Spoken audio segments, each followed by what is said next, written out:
Spy Stories with SRIJON. Welcome to yet another episode of spy stories with Srijan.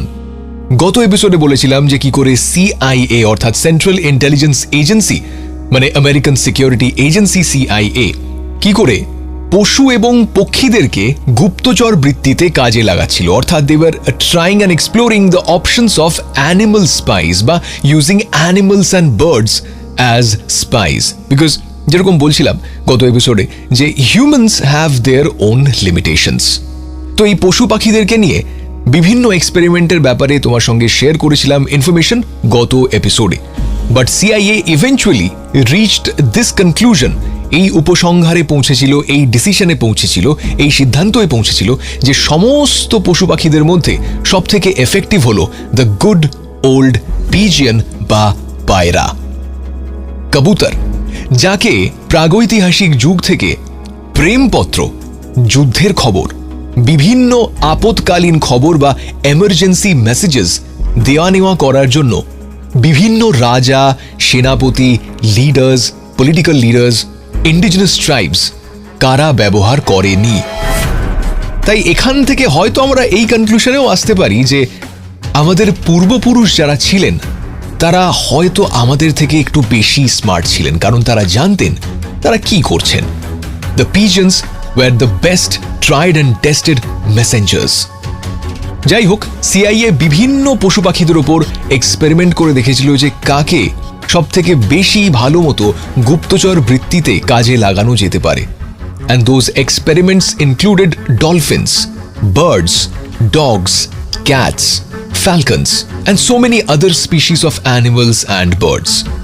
The details of those experiments were occasionally comic, মানে মাঝে মাঝে হাস্যকর results বেরিয়ে আসতো। একটি বিশেষ ট্রেনিং প্রোগ্রামে বা এক্সপেরিমেন্টে কানেডিয়ান ফ্যালকনসকে ব্যবহার করা হয়েছিল এবং সেই পার্টিকুলার এক্সপেরিমেন্টের ফাইল ডিটেলস ঘাটলে দেখা যায় যে Canadian falcons were out on a boat before mentioning they had tried to use a cockatoo. এবং যিনি লিখেছেন সেই ফাইলটা তিনি লিখছেন, we are completely in the dark as to what the possibilities are in regard to this critter. কিন্তু eventually যেরকম আমাদের পূর্বপুরুষরা অলরেডি বলে গেছেন, but we are too smart to really believe them, that পিজিয়ন্স proved to be the most effective. And by the mid 1970s CIA এ ব্যাপারে convinced হয়ে গিয়েছিল and they began flying a series of test missions. এরকম একটি test mission ছিল over a prison এবং আরেকটি ছিল over the navy yards in Washington DC. The pictures taken over the navy yard with a camera যার দাম ছিল $2000 showed remarkably clear details of people walking and cars parked. অর্থাৎ আজকালকার Google images বা Google ম্যাপসে আমরা যেটা দেখি তার একটা ভীষণ ডিটেইলড পিকচার সিআইএ সেই সময় পায়রা বা কবুতর বা পিজিয়নদের গায়ে ক্যামেরা লাগিয়ে অলরেডি অ্যাক্সেস করতে পারছিল। এবং পিজিয়নদেরকে নিয়ে টেস্ট মিশন এক্সিকিউট করার সময় একজন সাধারণ মানুষ এরকম একটি পায়রার গায়ে গিয়ে ধাক্কা খায়, বা একটি পায়রা একটি সাধারণ মানুষের গায়ে গিয়ে ধাক্কা খায় এবং সেই পায়রাটির গায়ে ক্যামেরা লাগানো ছিল। And then the CIA feared basically that if the common public comes to know about these covert missions, the whole point of secrecy will be spoiled, right? তো সেই ক্যামেরা ইকুইপড পিজিয়ন্সদের স্টোরি কভার আপ করার জন্য spy মাস্টাররা একটি elaborate cover story বানিয়েছিল, and this is according to one of the reports of the BBC. যাই হোক, ফেরত আসি সেই টেস্ট মিশনটাতে। যেরকম বলছিলাম যে পায়রার গায়ে যে ক্যামেরাটি ফিট করা হয়েছিল তার দাম ছিল $2000, ওয়েট ছিল মাত্র 35 গ্রাম। যে হার্নেসটার সঙ্গে বাঁধা হয়েছিল সেই হার্নেসটার ওয়েট ছিল 5 গ্রামেরও কম। The test showed that about half of the 140 pictures on a roll of film would be of good quality. এবং যেরকম বলছিলাম যে সেই সমস্ত ছবিগুলোতে একদম ক্লিয়ার ডিটেল ছিল যে সেই রাস্তা দিয়ে কতজন মানুষ হেঁটে হেঁটে যাচ্ছে, কতগুলো গাড়ি পার্ক করা আছে, সমস্ত কিছু পরিষ্কারভাবে ক্রিস্টাল ক্লিয়ারভাবে দেখা যাচ্ছিল। So much so that the experts found that the quality of those photos was higher than those produced by spy satellites operating at that point of time. কিন্তু এতগুলো টেস্ট মিশন এক্সিকিউট করার বা experiment করার মূল উদ্দেশ্য ছিল একটা, Soviet ইউনিয়নের ওপর, মানে এখনকার রাশিয়া, তাদের ওপর গুপ্তচর বৃত্তি করা, তাদের ওপর নজর রাখা। সিআইএ এর ক্লাসিফাইড ফাইলস থেকে জানতে পারা যায় যে সেই সমস্ত পায়রাগুলিকে গোপনে শিপ করে নিয়ে যাওয়া হতো মস্কোতে, এবং তারপর মস্কোর যে কোনো পোর্ট থেকে কি করে সেই পায়রাগুলিকে রিলিজ করে দেওয়া যায় সোভিয়েত ইউনিয়ন, মানে তৎকালীন সোভিয়েত ইউনিয়নের বিভিন্ন ডিরেকশনে, সেইটা ফিগার আউট করার চেষ্টা করত। For example, from under a thick overcoat, or maybe from a hole in the floor of a car when the car is parked and not moving basically.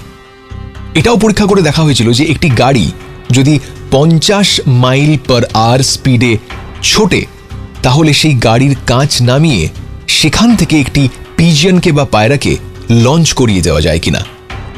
So the pigeon would be basically launched a few miles from a target installation, এবং সেই পিজিয়নটি বা পায়রাটি তার টার্গেটের ওপর দিয়ে fly করে গিয়ে আবার ফেরত চলে আসবে ঠিক সেই জায়গায়, যেই জায়গাটিকে তাকে তার বাড়ি হিসেবে বোঝানো হয়েছে বা ট্রেন করা হয়েছে, মানে যেই জায়গাটিকে সেই পায়রাটি নিজের বাড়ি হিসেবে চেনে।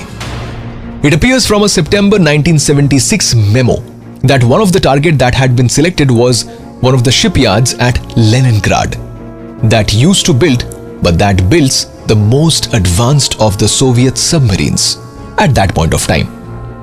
According to the experts and officials of CIA, লেনিনগ্রাডের সেই শিপইয়ার্ডে এই স্পাই পিজিয়নদেরকে পাঠানো seemed like a feasible operation, মানে এমন একটি অপারেশন যা actually possible.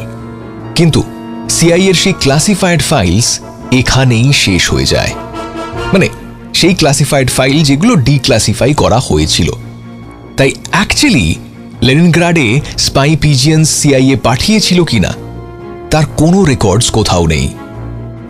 So how many actual missions did the spy pigeons fly and what kind of intelligence did they gather বা collect? Those records are nowhere to be found. So it's apparently still a secret. যদিও 2019 সালে আরো একটি interesting ঘটনা ঘটে। CIA 1970s যখন এই particular অপারেশনটি execute করছিল, মানে অপারেশন তাকানা বা প্রজেক্ট তাকানা, তাদের মূল লক্ষ্য ছিল এটা দেখা যে পায়রার গায়ে ক্যামেরা বেঁধে দিলে সেই ক্যামেরা অটোমেটিক্যালি ছবি তুলে নিতে পারে কিনা when those spy pigeons would fly over definite target points. And in this case, that was different places of Soviet Union and other countries. Agency এটাও দেখার চেষ্টা করেছিল whether migratory birds might be able to place sensors that could detect chemical weapon testing. সেখানে কতটা successful হয়েছিল CIA সেই information clearly পাওয়া যায় না। কিন্তু 2019 সালে America awarded its first Animals in War and Peace Medal of Bravery, এবং সেই অ্যাওয়ার্ডের রেসিপিয়েন্ট ছিল বেশ কয়েকটি পশু এবং পাখি। তার মধ্যে ইনক্লুডেড ছিল দুটি মেসেঞ্জার পিজিয়ন। তাদের মধ্যে একজনের নাম জিআই জো, দ্যাটস রাইট, এবং আরেকজনের নাম শের আমি, and Cher Ami was the one eyed one legged pigeon, অর্থাৎ তার একটি পা ছিল এবং একটি চোখ ছিল। And Sher Ami was honored for his heroics in the First World War. So Sher Ami was a male homing pigeon who had been donated by the pigeon fanciers of Britain for use by the US Army Signal Corps in France, প্রথম বিশ্বযুদ্ধের সময়, and was trained by the American pigeoners. এই শের আমি নামক কবুতর বা pigeon বা পায়রাটি এতটাই বিখ্যাত যে ইন্টারনেটে তার জন্মের তারিখ এবং মৃত্যুর তারিখও রেজিস্টার করা রয়েছে। সে ঠিক একটি বছর বেঁচে ছিল। He was born on April 21st, 1918 and he passed away on June 13th, 1919. যেরকম বললাম 2019 সালে পস্টুমাসলি এই শের আমিকে ইউএসএ এই বিশেষ অ্যাওয়ার্ডে ভূষিত করে, Animals in War and Peace Medal of Bravery. এছাড়াও Sher Ami was also a recipient of France's Croix de Guerre with palm for heroic deeds in combat. আজকের পডকাস্টের এই এপিসোডটা এই পার্টিকুলার পিজিয়ন বা পায়রা শের আমির বীর গাথা দিয়ে শেষ করা যাক। শের আমি attracted international fame. তার কারণ was the bird's purported connection to the lost battalion that included 554 men from 9 infantry and machine gun companies of the 77th Division, who, for 5 long days in October 1918, found themselves separated from the other American troops. And they were surrounded by the Germans. সেই quote and quote lost ব্যাটালিয়নের commander ছিলেন major Charles W Whittlesey. তিনি এবং তার সোলজার্সরা শীতে, ক্লান্তিতে এবং খিদে কাতর হয়েছিলেন, কিন্তু তারপরেও they were following his orders. With the rations running low and many of his soldiers wounded or dead, Whittlesey eventually turned to the pigeons to communicate with the American command. And Sher Ami is believed to have been the pigeon that delivered details of the quote-unquote lost battalion's position. The myth of the lost battalion also says যে শের আমি সেই particular নিউজটা deliver করেছিল leading the US military to cease firing on the soldiers location. এবং Cher আমি নামক পায়রাটি যে particular note বা মেসেজটা ক্যারি করছিল that had a crucial information, the lost ব্যাটালিয়ন্স exact location. সেখানে লেখা ছিল, "We are along the road parallel 276.4. Our own artillery is dropping a barrage directly on us. For heaven's sake, stop it." And that is how Sher Ami saved 195 lives. He arrived back at his loft at division headquarters 25 miles or 40 kilometers to the rear in just 25 minutes, helping to save the lives of those 194 to 195 survivors. যদিও he had some major war wounds.